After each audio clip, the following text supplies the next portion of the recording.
एक बार की बात है, एक गांव में कमला नाम की एक गरीब बुढ़िया रहती थी। कमला बहुत ही धार्मिक थी। कमला के दो बेटे थे, दिनेश और कमलेश।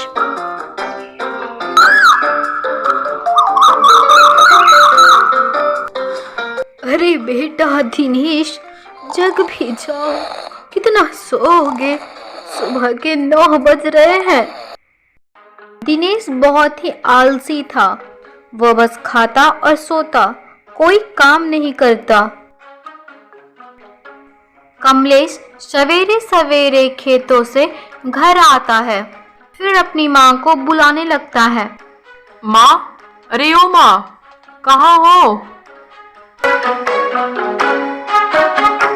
क्यों बुला रहे थे बेटा? खेतों से इतनी जल्दी क्यों आ गए? सब ठीक तो है ना? अरे माँ, मुझे कुछ जरूरी काम से शहर जाना है, मैं कल लौटूंगा। ये क्या माँ, सुबह के 9 बज गए हैं, भैया अभी तक सो रहे हैं? सारा सामान तो रख दिया है माँ, बस अपनी बीपी की दवाई भैया को जगा के मंगा लेना।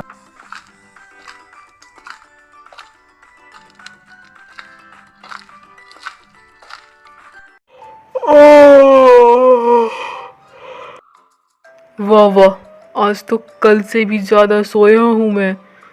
घर में कोई नहीं दिख रहा है, कहाँ गए सब लोग? माँ, कमलेश, कहाँ हो?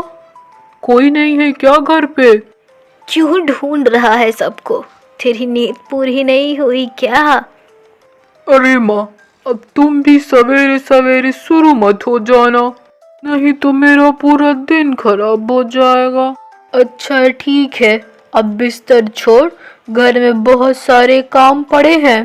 अरे माँ, अभी तो जगा हूँ, फिर से तुमने काम की बात कर दी। कमलेश कहाँ है? उसे कह दो ना, वो कर देगा। अरे बेटा, कमलेश तो शहर गया है, वो कल लौटेगा। तू कब तक दूसरों पे निर्भर रहेगा? तू कमलेश से बड़ा है, अपनी जिम्मेवारियां लेना सीख जा। मेरी बीपी की दवाई खत्म हो गई है, उसे जरा आज ला देना।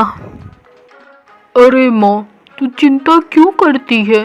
मैं सारे काम कर लूंगा, और आज मैं तेरी बीपी की दवाई भी ले आऊंगा।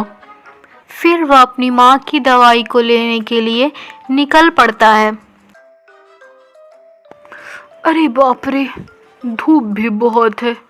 सुबह सुबह माँ ने भी काम दे दिया। चलो कोई बात नहीं, थोड़ा खाने को मिल जाता कुछ तो और भी बढ़िया था। अरे अरे वाह वाह, कितने ताजे ताजे और पके हुए ये आम है। पहले इन आम को खा लेता हूँ, उसके बाद काम के बारे में सोचूंगा।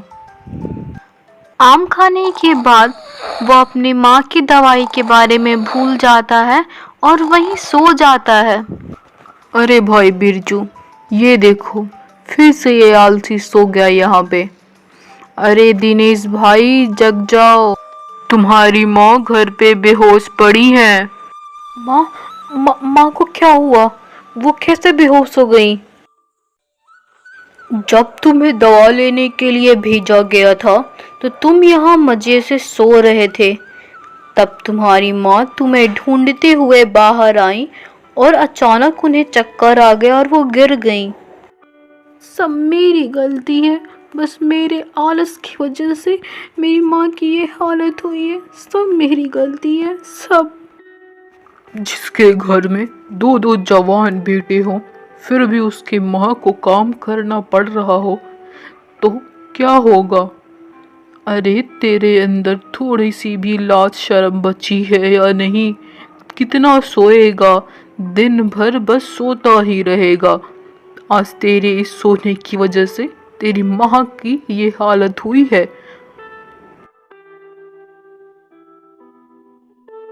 माँ मुझे माफ कर दो माँ, बस मेरी वजह से ये तुम्हारी आज हालत हुई है। अब से मैं इतना नहीं सोऊंगा माँ। माँ जगो माँ। मुझे माफ़ कर दो माँ, मुझे माफ़ कर दो। दिनेश, मैं तुम्हारा दुख समझ सकता हूँ, लेकिन रोने से कुछ नहीं होगा। धैर्य रखो। मैंने तुम्हारी माँ को जड़ी बूटियाँ दी थी, लेकिन वो भी कोई असर नहीं कर रही है। 2 घंटे से ये बेहोश पड़ी हैं। इन्हें अभी तक होश नहीं आया। क्या 2 घंटे से मेरी माँ ऐसे ही बेहोश पड़ी है? सब मेरी गलती है वैद्य जी, सब मेरी वजह से हुआ है। ये समय विलाप करने का नहीं है, समझदारी से और धैर्य से काम लेने का है। मैं अपनी माँ को सही करने के लिए कुछ भी कर सकता हूँ। अब बताइए मुझे क्या करना होगा? अगर ऐसे ही रहा तो तुम्हारी माँ की मृत्यु भी हो सकती है। माँ को ठीक करने के लिए क्या कोई और उपचार नहीं है वैद्य जी? मेरे समझ से तो परे है। अब माँ जी 3-4 घंटों की मेहमान है, बाकी वो ऊपर वाले के हाथ में है। ऐसे मत बोलिए वैद्य जी, अगर मेरी माँ को कुछ हो गया तो मैं अपने आप को कभी माफ़ नहीं कर पाऊँगा। मैं अपने माँ को सही करके रहूँगा। फिर वह उदास मन से जंगल की ओर चला जाता है।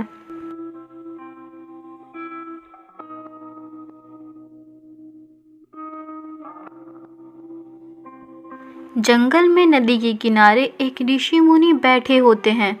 दिनेश उनके पास जाता है और रोने लगता है। मेरी माँ 2 घंटे से बेहोश पड़ी है ऋषिवर, मेरी माँ को बचा लीजिए, मैं अपनी माँ के बिना नहीं रह सकता। वैद्य जी ने भी जवाब दे दिया है, अब मैं आपके भरोसे हूँ, मेरी माँ को बचा लीजिए ऋषिवर। अब से मैं ऐसी कोई गलती नहीं करूँगा, एक बार मेरी माँ को ठीक कर दीजिए बस। जिंदगी देना और जिंदगी लेना तो वो ऊपर वाले के हाथ में है। मुझसे जितना बन पाएगा मैं तुम्हारी सहायता ज़रूर करूँगा। यहाँ से कुछ दूरी पे लाल घाटी है, तुम्हें वहाँ एक जीवनी जड़ी बूटी मिलेगी, उसे लेकर अपनी माँ को पिला दो, बाकी सब ऊपर वाले के हाथ में है। फिर दिनेश वहाँ से चला जाता है।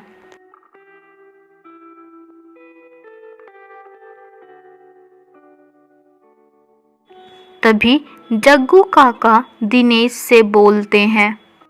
अरे दिनेश, अब जग भी जा, कितना सोएगा रे, शाम होने को है।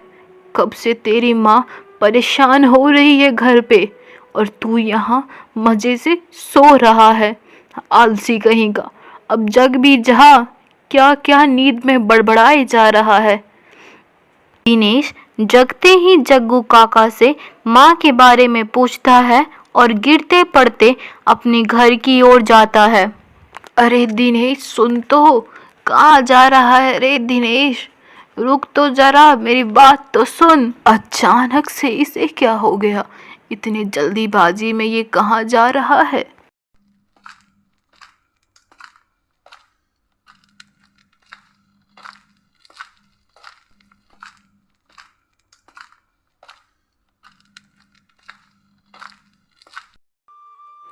हे नाथ, हे नारायण, मेरी गलतियों को माफ़ करिएगा। बस मैं अपने बड़े बेटे को उसकी जिम्मेवारियों के प्रति निष्ठा भाव देखना चाहती हूँ प्रभु, उसे बुद्धि दो प्रभु।